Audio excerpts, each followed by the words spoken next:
Alright, well today we have a different sort of video format for the channel. Maybe it'll stick around. I don't know, because I'm actually writing this before I've edited the video. Pure professionalism. That's why you're here. I know it. And I approve. Let's see what it's like talking to someone else.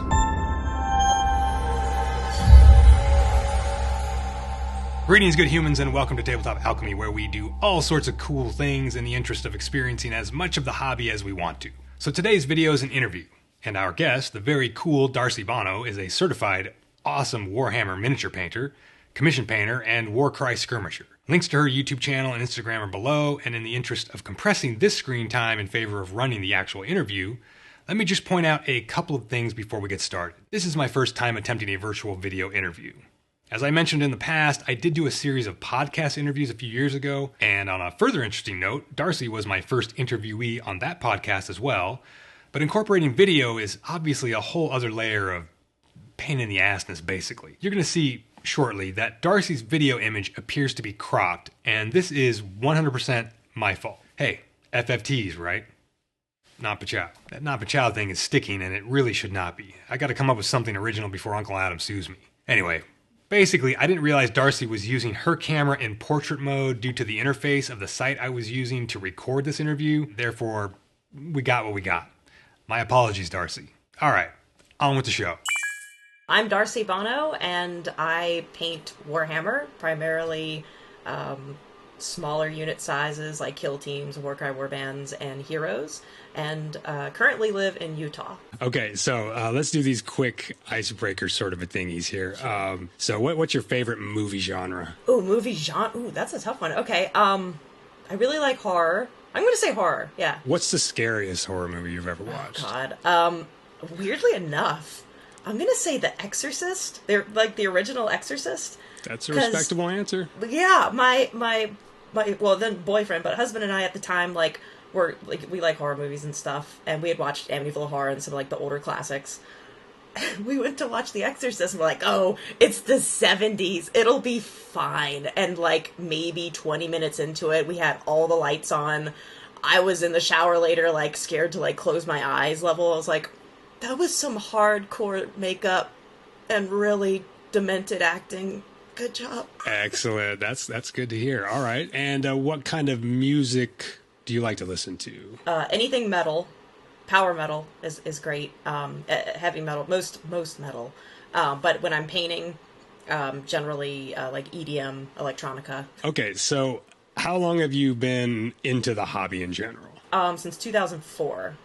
2004 was when a friend of mine introduced me to Warhammer Fantasy Battles. Did you start painting right away, or did you play with somebody else's armies to start with? Or no, I started painting right away. I luckily had a Games Workshop within an hour and a half drive. It was the closest one in the state at the time. But went and got some lizard men. I was 14 at the time, so my mom drove me there, and we made a day of it. Her mom was a painter, a traditional canvas mural painter. So I think she was excited that I was getting into painting. And she's a huge closet fantasy nerd. She'll never admit how much she actually likes this kind of stuff. But she was excited for it, so she really encouraged me. So I painted first, painted up just a handful of lizardmen enough to play the game. My friend who introduced me had the Bretonians. They're great to look at, but they're not great to fight against. Well, they're not there anymore, right? They're gone, so you don't have to worry about it. No, so joke's on them. They got swallowed by the world or whatever. Did you get a starter paint set from the GW store, or did you already have? Did you use? No, I had some folk art craft paint. All right. Which did the trick. It still held up fairly well. Folk art, and I think Americana, is the other brand. If you can get those on sale, they're great for terrain or anything anything big they're great. This is probably a tough question to answer because you probably have to categorize it. But how many hours do you typically put, or how many hours do you put into a typical miniature? Now, what is a typical miniature? I don't really know. How do you break those down? Because you do commission painting, right? I do, but I can't do tiers generally. I know a lot of people can do the tier painting, but it's either I either have to paint good, what I consider good, or best. I can't do more than that. It's got to look how I would want it, or how I would want it and better. But as far as how long it takes me, I would say for like a hero model that's not too complicated, that doesn't have like a ton of trim or Drukhari, like tiny gems or anything, I'd say maybe, let's see, hold on. I can gauge this because my son's in kindergarten for like 6 hours a day. This is the gauge. I'm going to put an animated meter, the kindergarten meter. Yeah, the kindergarten. Let's say 10 hours for a hero, give or take. From start to finish, including assembling and basing. I think that's about right. It's hard because I work on multiple things while other things are drying. So I'll work, if I have like multiple heroes for multiple people, I'll work on one hero then, one hero while the other one dries, kind of thing. Do you have a favorite brand of paints and or brushes? And I have a follow-up to that question. So my favorite brand of paints is Monument Hobbies, because they're in a dropper bottle, and and they're very opaque, but they're very fluid. So they give great coverage, very smooth. Their white is the best white I've ever used. It's unbelievable as far as how well it can cover, but how like not chalky it ends up being. Their synthetic brushes I really like. They hold a point for a while and can take a beating. I use those to apply contrast and inks. And as far as like my fine detail, like pretentious brushes, Raphael 8404s are by far my favorite. They hold a really nice point. They are like writing with a pen at times. And the 8408s, I think those are like the extra pointy ones. Those are really nice for any kind of like really fine detail stuff.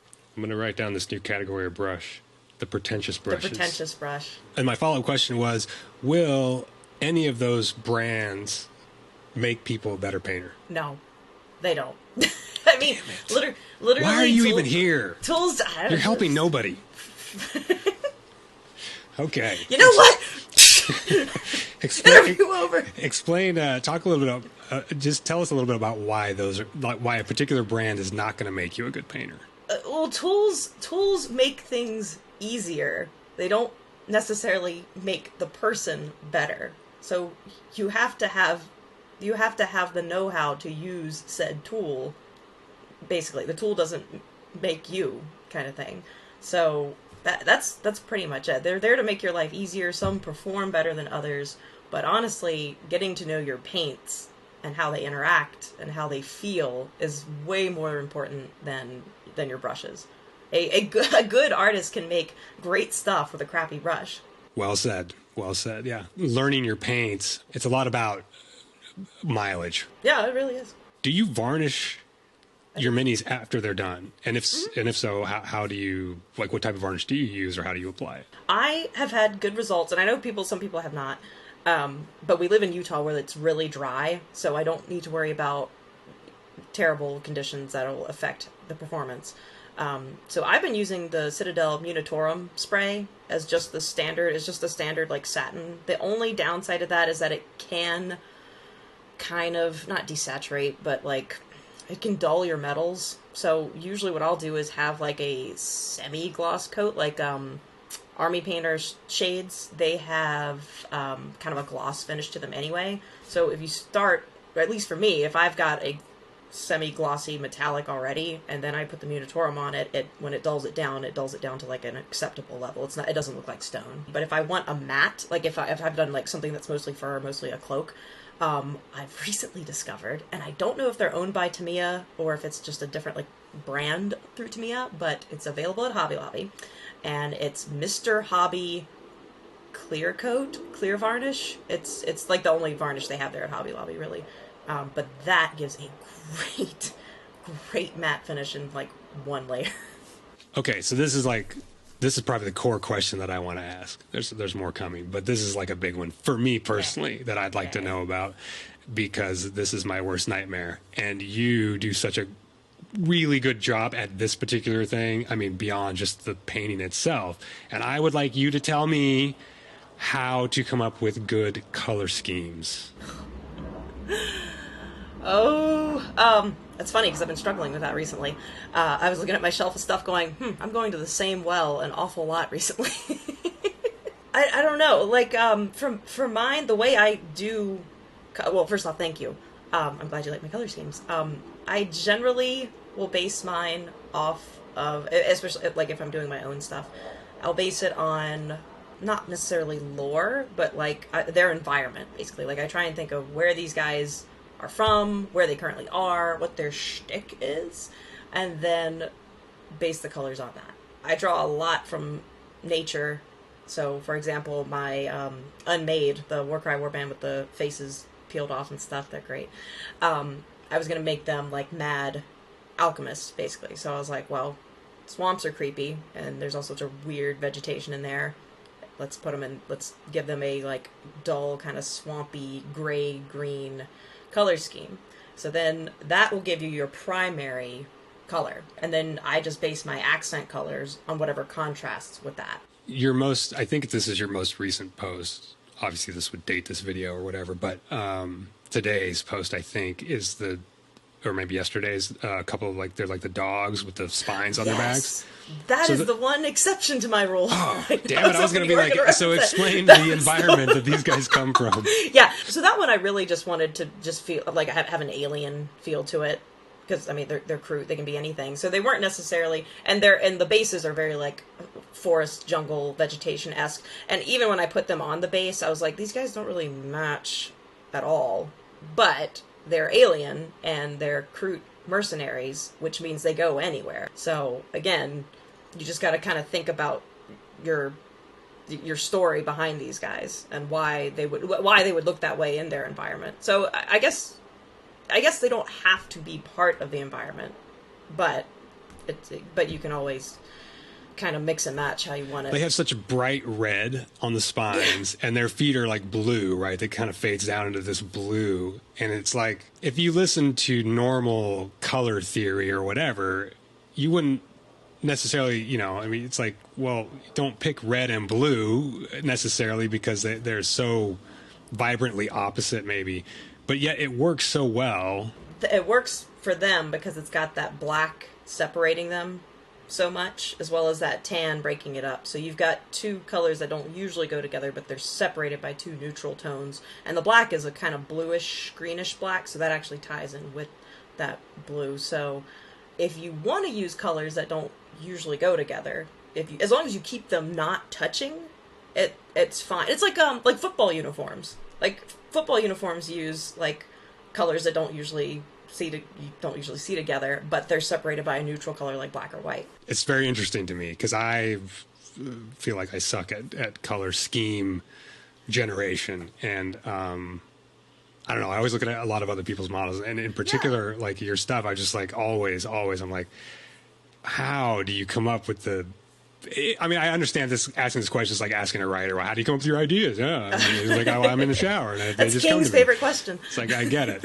But I always wonder if there's like I mean, sometimes I wonder, well, do you literally pull up the color wheel and you're like, I'm going to choose this one and that one? Sometimes, yeah, really.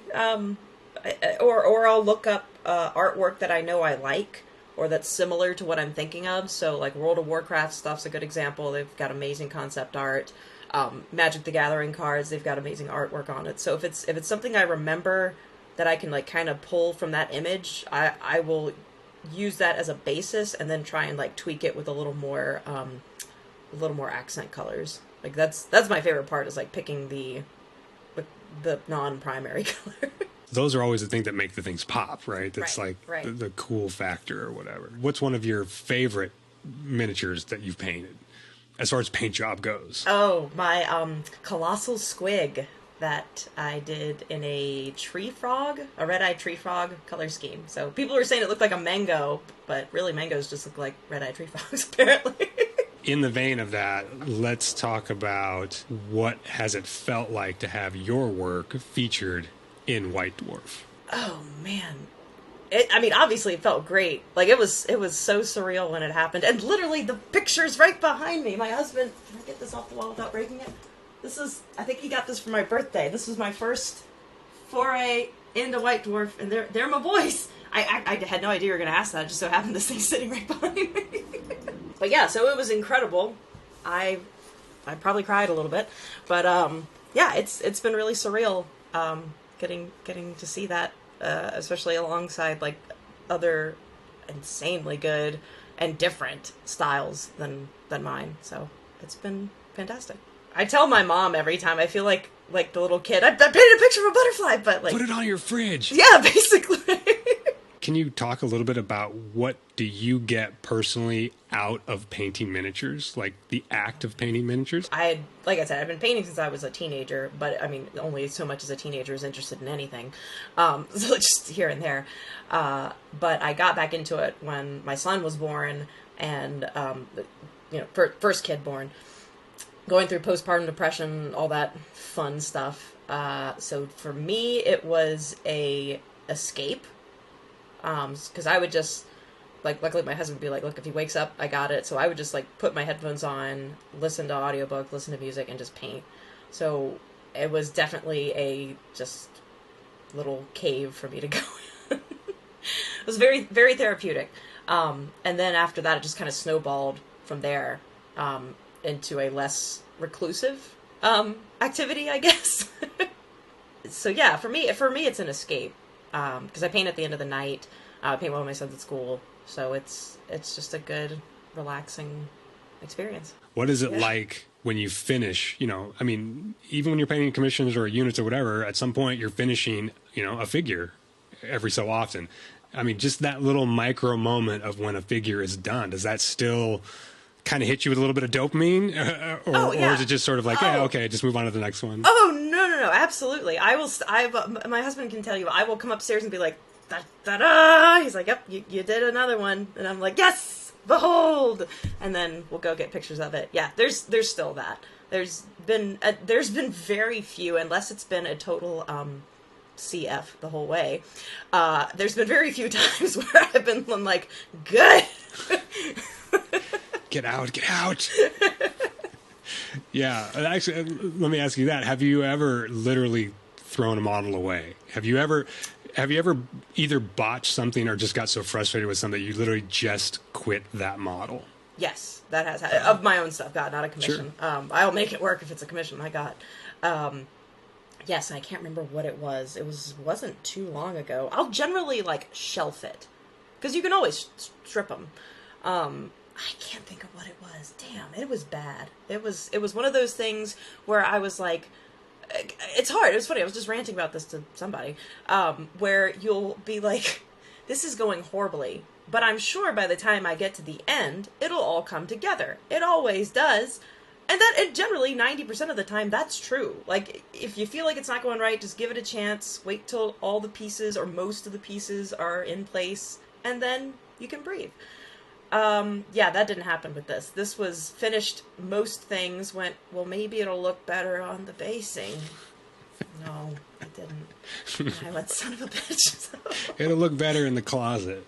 Yeah. There you go. I can't remember. I want to say it was something Zinch related because I was trying to do a bunch of colors and did entirely, it was painting myself into a corner, basically, where as far as color placement goes. That has happened. Real despair does occur.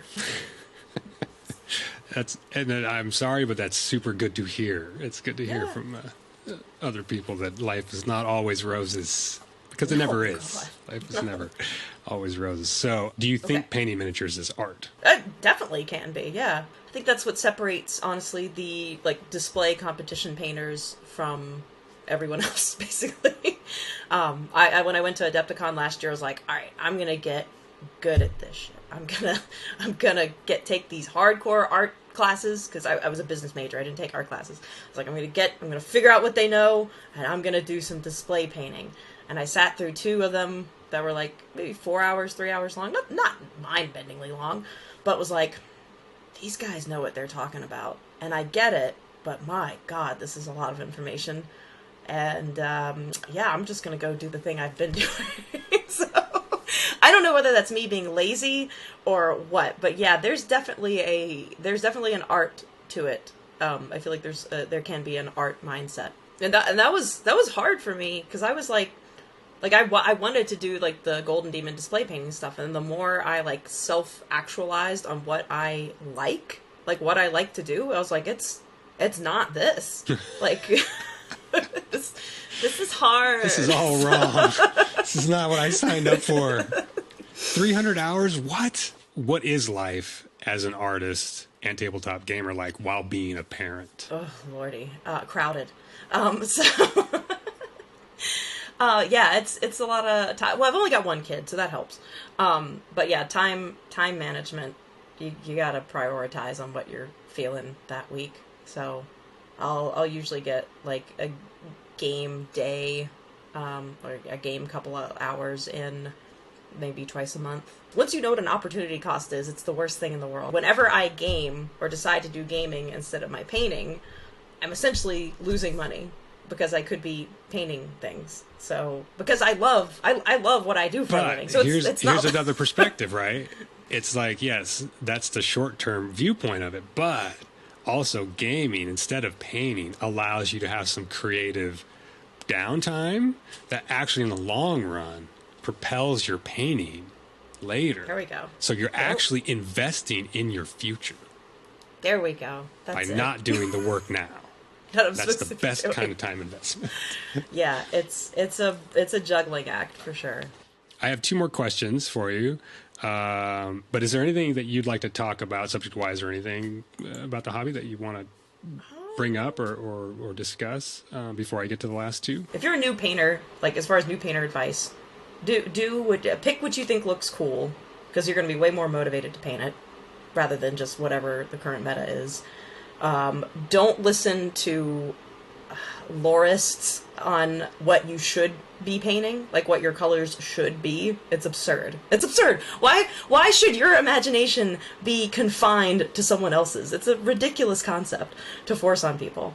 Yeah, it's like when I painted orange towel, people were like, "Oh my god, why are they orange?" I'm like, for any number of reasons. The planet they could be from has an element that changes their skin. Their weapons could be comprised of some kind of power substance that changes their skin. It could be a gene. It literally effing anything. Come on, people. It's a fictional universe. Even answering the question is just irrelevant. Like, yes. Yeah. So don't be limited by what people say your things should look like. Do what you want them to look like. And then as far as actual like application and execution and information, this is going to sound like a shtick, but it's a free app and I'm not being paid to promote it. The Citadel Color App is free. It's sponsored by GW, so obviously I don't think they've added any ads. I haven't checked it lately, but originally it was just a free app that had multiple color recipes. They compiled all of their original like fundamentals of painting into one like library, similar to like a playlist on YouTube, but it's there with you. It's there with the color recipes and everything. There's basing recipes as well, so it's a good like one-stop shop for everyone, really. I still use it because there's an inventory list as well, as far as like what paints you already have, what wish list, what paints you need. So it's a solid, easy to use, versatile app. Okay, so this could be a hot button topic or whatever, but I am interested if you have any, if just what you think of it when I bring it up, and it's women in wargaming. So I think honestly now, as far as women in wargaming, is one of the best possible times probably ever for women in wargaming, because thanks to social media now anyone can connect with anyone. So now you're basically getting women that have always been just kind of these lone wolf kind of figures within the local communities connecting with other lone wolves online, and then you actually have a women in wargaming like community. So you have almost this like, I don't know, union of a minority, whereas before they just felt like totally adrift at sea. So that's awesome. I'm so glad that exists now. As bad as social media can be, it is perfect for feeling heard. It does do some things okay. Yeah, it has its when moments. used appropriately.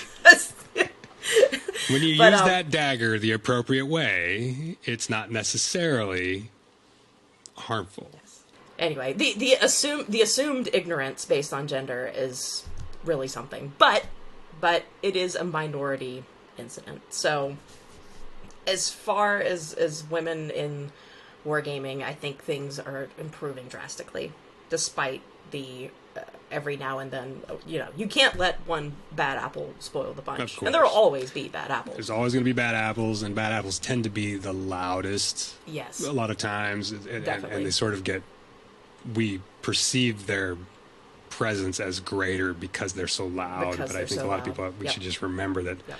this is probably a small percentage of knuckleheads, you know, or whatever. It really is. It's like 0.5%. I've been to Sure. both the Adepticon and the Horus Heresy event, and I was in cosplay. I mean, it wasn't like a very revealing cosplay, but like minimal, like a incident out, like minor incident out of 1,000 people there, kind of thing. No one wants to be that guy, kind of thing, is what I've picked up on for the most part. Like, I feel like that's like the one, not benefit, but the one silver lining of having loud bad apples.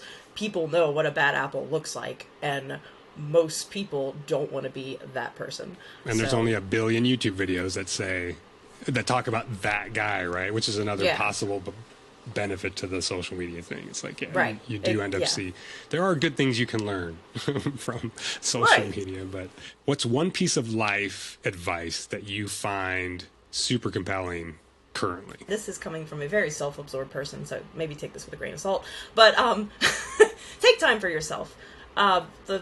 You spend a lot of time doing things at work for other people.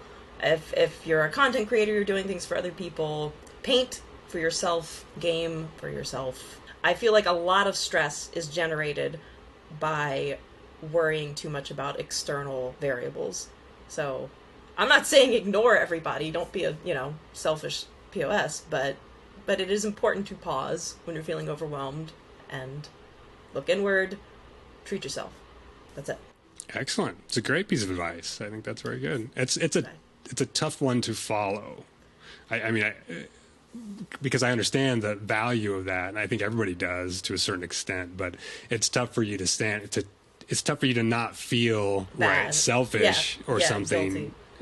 But I always kind of equate it back to try to simplify it for people. I'm like, remember when you fly on a plane and the stewardess at the beginning gives you the speech about the oxygen masks, and she says, before you put the oxygen mask on your kid, you got to put it on yourself and then put it on your kid. And I'm like, that kind of summarizes that little bit right there. It's like, it's not because you're being selfish, it's because you need to function.